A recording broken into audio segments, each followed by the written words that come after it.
Hey y'all, and good now, whenever and wherever this finds you. Well, today I want to talk about what we don't talk about, which is the state of the empire, and that we don't acknowledge that we are an empire. They say empires last about 250 years on average, and 2026 is 250 years for us from the signing of the Declaration of Independence. I'm going to be looking into a few things that I checked out on Google, and I'd like to share that with you now.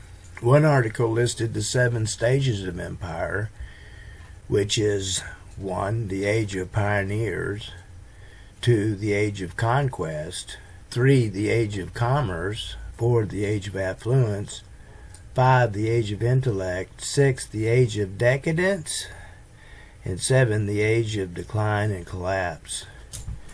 Now, I have to say, my life was one of decadence, and I lived that out, and I did my job. And now I get to watch the beginning of the decline and the collapse. I have to say to the next generations, what a party we had, and I'm sorry you missed it. Rock and roll was great, and it wasn't all sex and drugs and rock and roll. I had a job, I was married, but I protested like most people of my persuasion. However, the reality was that most people were wanting to go along, to get along and play the game and be part of the system. Whereas I have no apologies to the next generations. I join you in the disgust for what many of my generation have done. Now I'm going to go into the 10 signs of the end of the empire, which I got from an article from the resilience.org. 10 signs of the end of empire. 1. Skyrocketing inequality. Can't argue there. I mean, it's clear for anybody to see that it's getting worse. This pandemic showed how much the transfer of wealth is continuing to go from the bottom to the top. Number 2, the deteriorating infrastructure. And I mean, that's all we talk about really, is how all our systems are failing, and we don't have drinking water in many places. You know, I mean, the streets, the roads, the bridges, the dams, all this stuff is deteriorating. 3, hollowed out domestic industry. No doubt about that. You know, what we've been doing for the last however many 40 years has been sending our jobs overseas. For the U.S. dollar in decline, I think we're seeing that now. Petrodollar is now being denied, and people are trading oil in their own currencies. Domestic energy scarcity. They say we have more energy now than ever, but I don't trust anything they say. 6, diminishing U.S. influence abroad.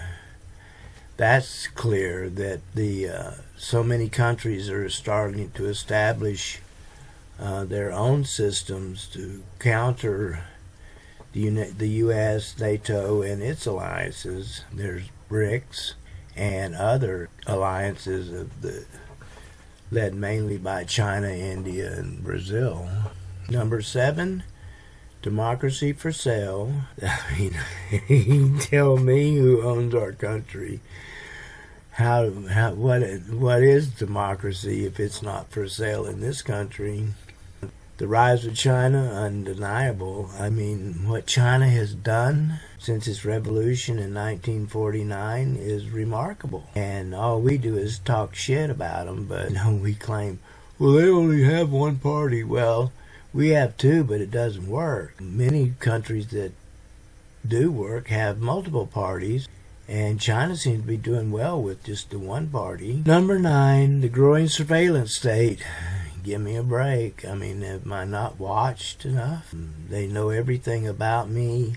It's amazing how much information they have on us. Number 10, apocalyptic dreaming. I think anywhere from people talking about the rapture to Third World War, World War III, going to a nuclear war. Alright, so here's a nice little thing I'd like to read to you. Passing of empire affords us all an incredible opportunity to reclaim those values that once inspired America to true greatness and lifted the spirits of all who called this beautiful country our home. Virtues like self-reliance, democratic self-government, conservation of our land. Current and future generations deserve much better than being saddled with crushing debt, being conscripted into wars in the Middle East and beyond, or wasting away in meaningless jobs hawking more and more needless consumer products. Our nation harbors a wellspring of talented, hard-working, and passionate souls who yearn for the chance to do right by their families and their communities. Rather than bemoan empire's loss, we can rebuild our cities and towns to work with nature's cycles rather than against them. We can reforge lost arts, crafts, and industries that were carelessly discarded in the rush to globalization.